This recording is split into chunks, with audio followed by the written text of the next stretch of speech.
खबर आगरा से, जहां लड़की हूं लड़ सकती हूं स्लोगन के साथ प्रियंका गांधी के नेतृत्व में यूपी में कांग्रेस दमदार प्रदर्शन कर रही है। लेकिन इस बार के विधानसभा चुनाव से पहले कांग्रेस कार्यकर्ता पूरा दमखम दिखा रहे हैं। इन्हीं तमाम पहलुओं पर कांग्रेस के जिलाध्यक्ष राघवेंद्र सिंह से डीपीके न्यूज चैनल की खास चर्चा। उत्तर प्रदेश में विधानसभा चुनाव बिगुल फूंक चुका है। सभी राजनीतिक पार्टियां 2022 चुनाव की सीट पाने में लगी हुई हैं। इस वक्त हमारे साथ मौजूद हैं आगरा के जिलाध्यक्ष राघवेंद्र सिंह मीनू। आइए इनसे जानते हैं विधानसभा चुनाव में क्या अहम मुद्दे रहेंगे कांग्रेस के। तो स्वागत है हमारे चैनल में आपका। नमस्कार सर, क्या अहम मुद्दे रहेंगे विधानसभा चुनाव को लेकर? देखिए, मुद्दे तो हर रोज़ाना मुद्दे निकल के आते हैं। सबसे पहला मुद्दा जो हम लोग लेके चल रहे हैं वो महंगाई का लेके चल रहे हैं, बेरोज़गारी का लेके चल रहे हैं, भ्रष्टाचार का लेके चल रहे हैं कि जहाँ पे पहले 5 रुपये की टिकट स्टेशन की हुआ करती थी, आज 50 रुपये स्टेशन के देने पड़ते हैं। कोई चालान होता था तो 100 रुपये में चालान निपट जाता था गाड़ी का, आज 1000 से स्टार्ट होता है और 20,000 25,000 जितना मनमाने उतना कर लेते हैं ये लोग। तेल की कीमतें आप देख ही रहे हो, पेट्रोल की कीमत देख रहे हो और इसकी आपकी सरसों के तेल की कीमत देख रहे हो। तो ये इतनी महंगाई, आदमी की इनकम 2 रुपये की नहीं है और ये खर्चा इन लोगों ने बढ़ा दिया है, वो चाहे आम आदमी का हो, किचन का हो, कि जिसमें आदमी इतना त्रस्त है। अगर इनकम होती है तो महंगाई नहीं इतना दिखाई देती है, लेकिन आम आदमी की इनकम कहीं ख़त्म कर दी गई है।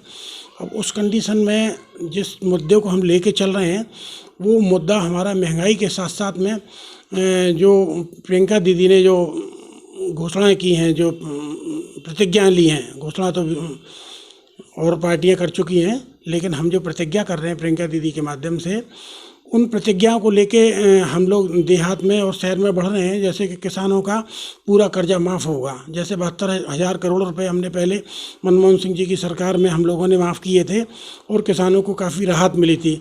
अब कोरोना काल में हर आदमी पिट चुका है, तो उसमें जो बिजली का बिल, जो ट्यूबवेल का बिल होता था, वो कांग्रेस ने कहा था कि इसको हम पूरा माफ़ करेंगे, लेकिन आज की मौजूदा सरकार उससे जो है दूना चौगुना वसूल रही है। पहले मंथली लेती थी, अब उसके बाद में सालाना लेती थी, अब वो उसकी पर यूनिट के हिसाब से उसका बिल ले रही है।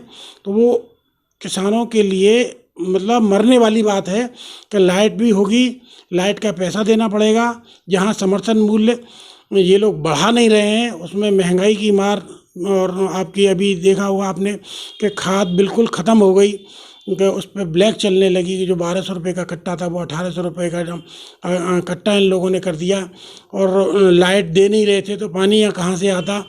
अगर किसान को पूरी तरह से सुविधाएं नहीं मिलेंगी तो उसका प्रोडक्शन कम होगा, जब प्रोडक्शन कम होगा तो महंगाई बढ़ेगी। तो यही गेहूँ आज हम 18 रुपये, 19 रुपये और 22 रुपये खरीद रहे हैं, यही 50 रुपये हो जाएगा। तो किसान भी इस चीज़ को समझता है और जनता भी इस चीज़ को समझती है कि इस सरकार में जितना भ्रष्टाचार फैला हुआ है, इस सरकार में जितनी बेरोज़गारी फैली हुई है, ऐसा कभी हुआ नहीं है जो अब तक होता चला आ रहा है।